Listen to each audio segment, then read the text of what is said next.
प्रेक्षकांनो, आजचा भाग त्यांनी खूपच छान रंगवला आहे. आणि आता पुढे काय होणार, सचिनला अर्जुन घरी घेऊन जाणार की नाही हे बघण्यासाठी तुम्ही पूर्ण रिव्ह्यू बघा. आणि चॅनलला सबस्क्राईब केलं नसेल तर चॅनलला सबस्क्राईब करा. आजच्या भागामध्ये इकडे अर्जुन आणि पोलीस त्या लोकेशनपर्यंत पोहोचतात. मध्ये मध्ये यांनी अस्मिताच्या 5वीच्या पूजेची तयारी दाखवली आहे. सगळेजण तयारी करत असतात आणि खूप छान पद्धतीने त्यांनी सगळी तयारी केली आहे. इकडे प्रतापराव, अश्विन, तन्वी, प्रतिमात्या, सायली, अर्जुन सोडला तर बाकी सगळे घरीच असतात. इकडे आल्याच्या नंतर अर्जुन म्हणत असतो हा नाटकं करत असेल, त्यामुळे त्या हवालदाराला सांगतो की याच्या चेहऱ्यावर पाणी शिंपडा. आणि पाणी फेकल्यावर लगेच सचिन उठून बसतो आणि म्हणतो हे काय, मी कुठे आहे इथे, अरे मला तर काहीच आठवत नाहीये. अर्जुन अर्जुन बरं झालं तू आला. अर्जुन आल्यामुळे याला खूप आनंद झाला असं दाखवतोय आणि म्हणतो अरे मला कुणी सोडवलं असतं इथून, मला ना ते साक्षी शिकरेने किडनॅप केलं आणि तिचे काही गुंड पण होते इथे, त्यांनी मला खूप मारहाण केली. एवढे दिवस त्यांनी मला इथे डांबून ठेवलं होतं आणि हा खोटा खोटा दिखावा करतोय हे अर्जुनच्या थोडं लक्षात येतंय. नंतर इकडे अस्मिता बसलेली असते आणि अस्मिताची ओटी वगैरे भरताना त्यांनी दाखवलं आहे आणि खूप छान पद्धतीने. पण अस्मिताला चेहरा खूप पडलेला असतो कारण तिला सारखी सचिनची आठवण येते. इकडे पोलीस म्हणत असतात पण तुम्ही इथे कसे आलात, आणि तुमचा फोन जर एवढ्या दिवस तुमच्या सोबत नव्हता तर मग आता तो फोन तुमच्या बाजूला कसा पडला आहे आणि तो सुरू कसा झाला. तो म्हणतो इकडे तिकडे बघतो आणि म्हणतो यातलं मला खरंच काही माहिती नाही, कुणी आणून ठेवला, सुरू कुणी केला. हो, ते साक्षी शिकरेच्या जाळ्यामध्ये मी अडकलो आणि तिने माझ्या डोक्यात स्टीलची बॉटल घातली, मला बेशुद्ध केलं आणि ते किडनॅप करून ठेवलं. अर्जुन म्हणतो काय, त्या साक्षीने तुला डीएम रोडला महिपत शिकरेचं एक घर आहे त्या घरामध्ये नेलं नव्हतं, त्या घरामध्ये नेताना आम्ही बघितलंय तुला. इकडे सचिन म्हणत असतो नाही रे, मला असा कुठलाच पत्ता माहीत नाही आणि मला महिपत शिकरेचं घर सुद्धा माहीत नाहीये आणि ही साक्षीच्या जाळ्यामध्ये मी अडकलो. साक्षी खूप विचित्र बाई आहे हे मला आजपर्यंत माहीतच नव्हतं. प्लीज अर्जुन मला माफ कर, मला अस्मिताची खूप आठवण येते.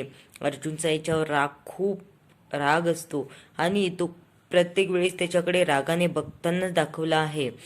कारण त्याला असं वाटत असतं हा सचिन नक्की नाटक करतोय, कारण याने आपल्याला कितीतरी वेळ फसवलंय. नंतर एक एक करून सायली, पहिले कल्पनाने अस्मिताची ओटी भरली, नंतर सायली भरते, नंतर प्रतिमा आत्या, तन्वी, एक एक करून पूजा दाखवली आहे मध्ये मध्ये. नंतर सचिन परत म्हणत असतो अरे अर्जुन खरंच सांग माझी अस्मिता कशी आहे, आम्हाला बाळ झाले, मला माझं बाळ बघायचंय रे. माझ्यासमोर एवढे दिवस सतत अस्मिताचा चेहरा येत होता की अस्मिताची डिलिव्हरी होईल आणि मी तिथे नसेल तर काय होईल, कसं होईल, मला काहीच बघता नाही आलं. आणि पोलीस म्हणतात आता आम्ही यांचं स्टेटमेंट घेतलं आहे, अर्जुन सर तुम्ही यांना घरी घेऊन जाऊ शकता आणि जेव्हा गरज पडेल तेव्हा यांना पोलीस स्टेशनला घेऊन या. अर्जुनला खूप राग येत असतो, अर्जुनला जराही इच्छा नसते त्याला घरी न्यायची. पण इकडे सचिनला माहीत असतं आता अस्मिताला बाळ झालंय म्हटल्यावर अर्जुन आपल्याला घरी घेऊन जाईलच. या आनंदामध्ये तो खूप आनंदी होतो. अर्जुन बाहेर येतो आणि गाडीमध्ये बसतो तर गाडीचे काच बंद करून ठेवतो. इकडे सचिन त्याला म्हणत असतो अर्जुन ने ना प्लीज मला घरी ने, मी इथून कुठे जाऊ, माझ्याकडे तर पैसे पण नाही आहे आणि माझ्याकडे नंबर पण नाही कुणाची, मी कुणाला कॉल करू, प्लीज मला घरी घेऊन चल, मला अस्मिताला भेटायचंय, आमच्या बाळाला भेटायचंय. एवढी गयावया करतोय ना प्रेक्षकांनो, खूप नाटकं आहे हा सचिन. नंतर अर्जुन थांबतो आणि कसा तरी त्याला गाडीत बसून घरी घेऊन जातो. तोपर्यंत यांची पूजा संपन्न झाली आहे. लगेच कल्पना म्हणत असते अगं अस्मिता आज ना खूप शुभ दिवस असतो, सटवाई बाळाचं भविष्य लिहित असते. आणि सायली म्हणत असते हो ना, आज ना बाळावरच्या सगळ्या निगेटिव्ह शक्ती आणि नकारात्मक शक्ती सगळ्या निघून जाऊ देत, हेच मी सटवाईला मागितलं आहे. नंतर सचिन घरी येतो आणि सगळेजण उभे राहतात. इकडे प्रतापराव म्हणतो अरे अर्जुन तू या मूर्ख माणसाला कशाला घरी घेऊन आला, आणि बाळ खूप गोड दाखवलं यांनी. बाळ खूप हसायला लागतं बाबा आल्याच्या नंतर. इकडे अस्मिता भाऊक होते आणि म्हणते, काय झालं होतं सचिन, तुझी कशी रे ही अवस्था झाली, आणि तू काय खात होता काहीच माहीत नव्हतं. मी तुला सतत कॉल करायची पण तू कॉल पण बंद होता तुझा फोन.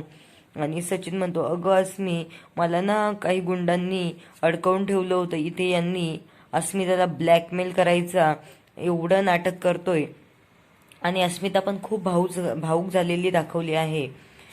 नंतर अर्जुन म्हणतो, बघितलं ना तू बाळाला, आता चल निघ, घराच्या बाहेर निघ पटकन, आत्ताच्या आत्ता इथून जायचं. इकडे अस्मिता म्हणत असते, काय अर्जुन, अरे यांची काय हालत आहे, तुला दिसत नाहीये का, आणि तू सरळ सांगतो घराच्या बाहेर जायला. प्रतापराव पण म्हणत असतात, अरे याला घरामध्येच कशाला आणलं, या माणसाला आपण कितीही संधी दिल्या तरी हा सुधरवू शकत नाही, आणि याचं लग्न झालेलं असताना बाहेरच्या बाईसोबत संबंध ठेवतो, असा जावाई आपल्या घरामध्ये नकोच आहे, चल चालता हो इथून. तो म्हणतो, बाबा सॉरी, मी असं परत नाही वागणार. प्रतापराव म्हणत असतात, अरे कितीतरी वेळ झालं तू हेच सांगितलं आम्हाला, आणि परत तू तेच करतोय. आणि तू दुसरा तिसरा कोणीही बाईच्या नादी लागला नाही तर कोणत्या, ते साक्षी शिकरे, ती किती नीच बाई आहे, आणि हे याला माहीत नाही का. नंतर सचिन म्हणत असतो, खरंच मला माहीत नव्हतं, मी साक्षीला आतापर्यंत साक्षी आहे म्हणूनही ओळखत नव्हतो.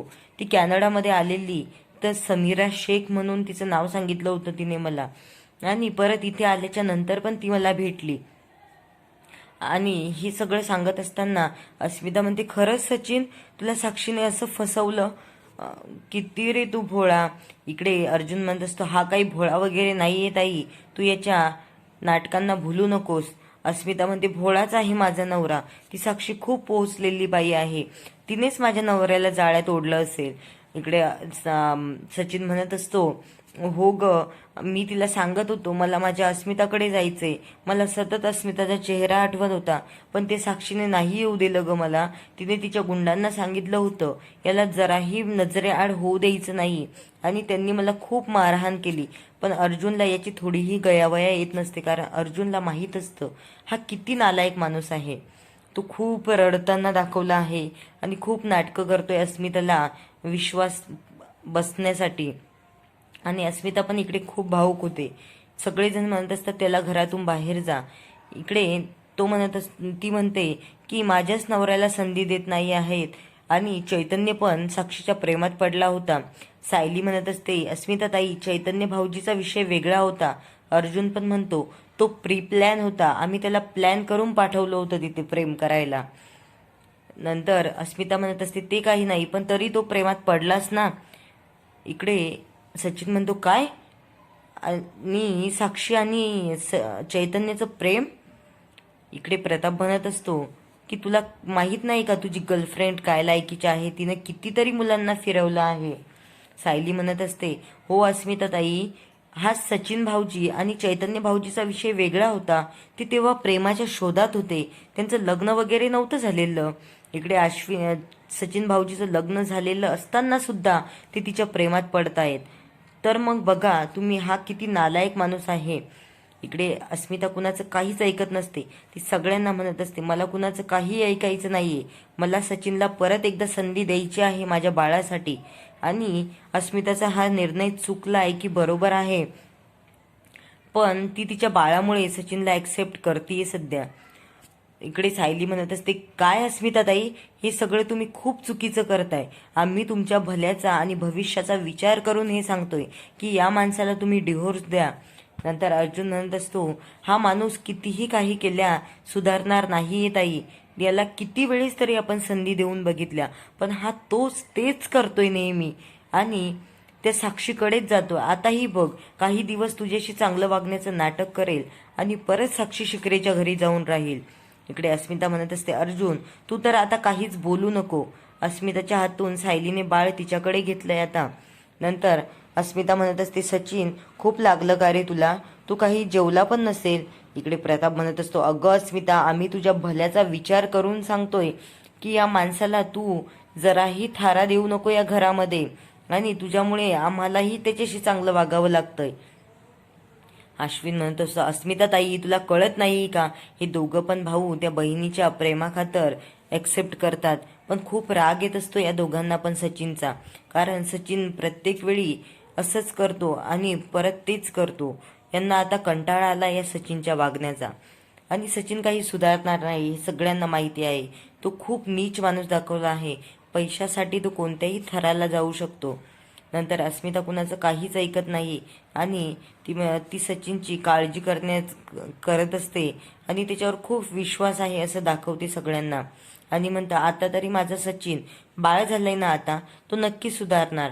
आमचं बाळ आम्हा दोघांना एकत्र आणेल. त्यामुळे तुम्ही आता माझ्या संसाराची काळजीच करू नका. माझं बाळ आहे ना, सचिनला खूप प्रेम करेल आणि तो त्याच्यापासून कधीच दूर जाऊ देणार नाही. इकडे सायलीन ते खूप समजवतात अस्मिताला, पण अस्मिता काही समजून घेण्याच्या मनस्थितीमध्ये नाही आहे सध्या. त्यामुळे सगळेजण माघार घेतात आणि एकदाच मान्य करतात की सचिन इथे राहणार आहे म्हणून. नंतर सायली म्हणत असते, अहो आमच्या दोघांचं नातं असं आहे की अर्जुन कधीच काही माझ्यापासून लपवत नाही. अस्मिता म्हणते, तुला काय माहिती त्यांनी काय गोष्टी लपवल्या असेल. सायली म्हणत असते, माझा नवरा असा नाहीच आहे. माझ्याशिवाय दुसऱ्या बाईचा कधी विचारही करणार नाही आणि छोट्या मोठ्या गोष्टी सुद्धा मला सांगत असतो. त्यामुळे माझ्या नवऱ्यावर खूप विश्वास आहे आणि त्या विश्वासाला माझा नवरा कधीही तडा जाऊ देणार नाही. आणि एकदा तडा गेलेल्या नात्याला काही अर्थ उरत नाही. ते नातं संपल्यातच जमा असतं. त्यामुळे अर्जुनला इकडे थोडा टेन्शन आलंय की साक्षी शिकरेचं सत्य यांनी त्याच्यापासून लपवलंय. आता असं दाखवलंय भांडतेत कोणी दुसरे आणि तिसराच टेन्शन घेतोय.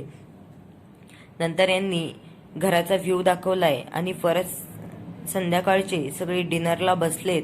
पण अश्विन खूप चिडतो आणि म्हणतो, मम्मा खरंच अस्मिता ताईला थोडं सुद्धा कळत नाहीये. इकडे सायली पण आलेली असते आणि तन्वी खूपच चांगली आहे असं वागण्याचं नाटक करते आणि म्हणते, मी सगळ्यांसाठी खिचडी लावते, प्लीज सगळ्यांनी जेवून घ्या. प्रतापराव म्हणतात, आम्हाला खायचं नाहीये, आमचं जेवणावर जेवण करायची इच्छाच नाहीये. इकडे अश्विन पण खूप रागामध्ये असतो. तन्वी सगळ्यांना समजावत असते, थोडं तरी खाऊन घ्या आई, प्लीज असं रागात निघून नका जाऊ. आणि म्हणत असते, बरं झालं एकदाचं. आता अर्जुन आणि सायली त्या सचिनच्या मागे लागतील, म्हणजे माझा शोध घ्यायला कुणालाच वेळ नसेल. इकडे प्रतापराव म्हणत असतात, कशी अस्मिता, या माणसाला आपल्याला तिच्यामुळे घरात ठेवून घ्यावं लागतं, याचाच मला खूप त्रास होतोय सध्या. नंतर अश्विनच्या खांद्यावर हात ठेवून म्हणत असते, अरे अश्विन, मला घरातल्या सगळ्यांचा त्रास दिसतोय, पण आता अस्मिता ताईची ही परिस्थिती बघून आपल्याला त्यांचं ऐकावं लागलंय ना. आणि म्हणते, बरं झालं एकदाचं. या अस्मिताने तर सिक्सरच मारला. त्या सचिनला घरामध्ये ठेवून घेऊन यांच्या उरावर आणून बसवलंय सुभेदारांच्या एकदाचं. म्हणजे यांना आता माझ्या मागे लागायला वेळच मिळणार नाही.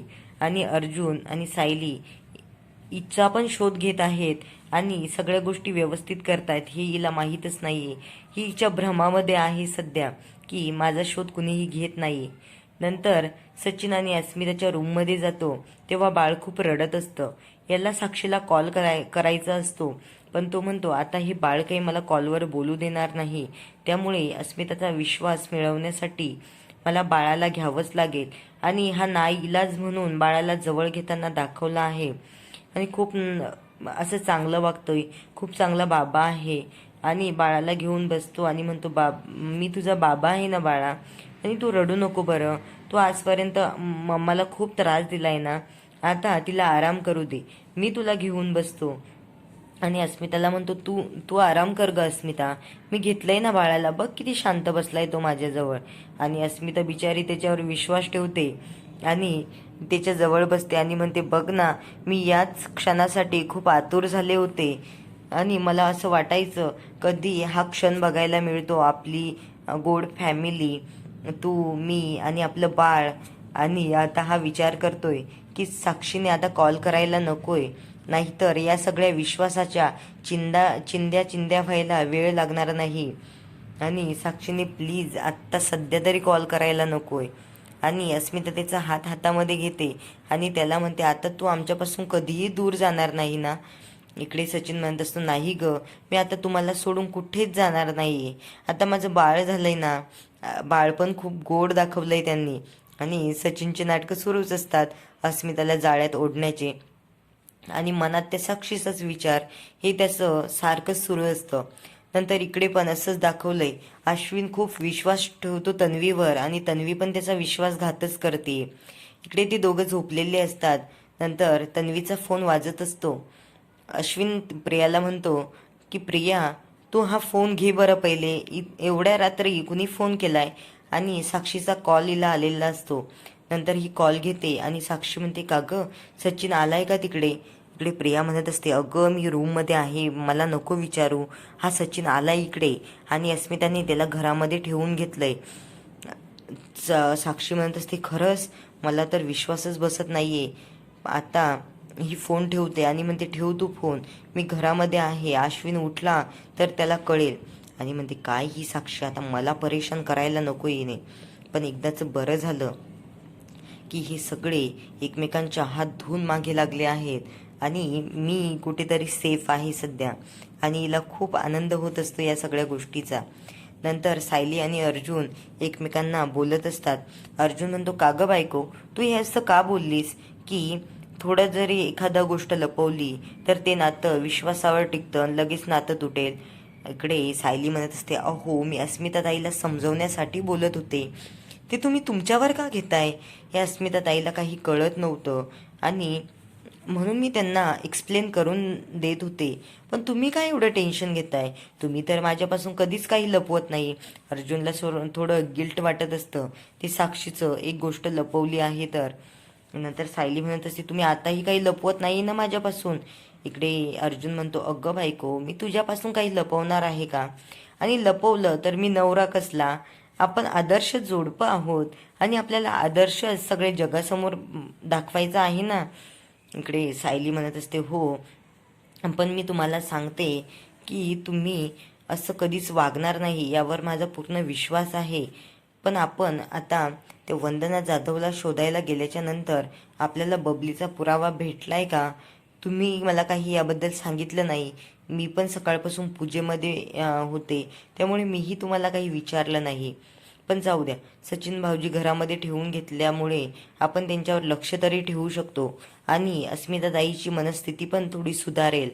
नंतर पुढील भागामध्ये यांनी दाखवलं आहे की सायली प्रतिमा आत्याकडून प्रियाचे काही फोटोज मागते आणि प्रियाने कोणत्याही कॉलेजमध्ये ॲडमिशन घेतलेली नसते हे तिला कळतं. तिच्याकडे सगळे पुरावे असतात. नंतर त्या कॉलेजमधल्या मुलांची या लिस्ट पण तिच्याकडे येते. इकडे सायली आणि चैतन्य अर्जुन म्हणत असतात की चैतन्य म्हणतो त्याला, तू जाऊन सांग बरं सायलीला की तू साक्षीचं सत्य लपवलंय. नंतर अर्जुन म्हणतो, अरे आमचं नातं तुटेल ना मग. इकडे चैतन्य म्हणतो, काही यार, अशा गोष्टीवरून कुठे नातं तुटत असतं का. आणि इथेच त्यांनी हा भाग संपवला आहे. असाच रिव्ह्यू आवडत असेल तर चॅनलला नक्की लाईक आणि सबस्क्राईब करायला विसरू नका. आणि आता हे तन्वीला कधी एक्सपोज करतायत हे पाहणं मात्र रंजक ठरणार आहे. त्यासाठी पुढील भाग बघत राहा.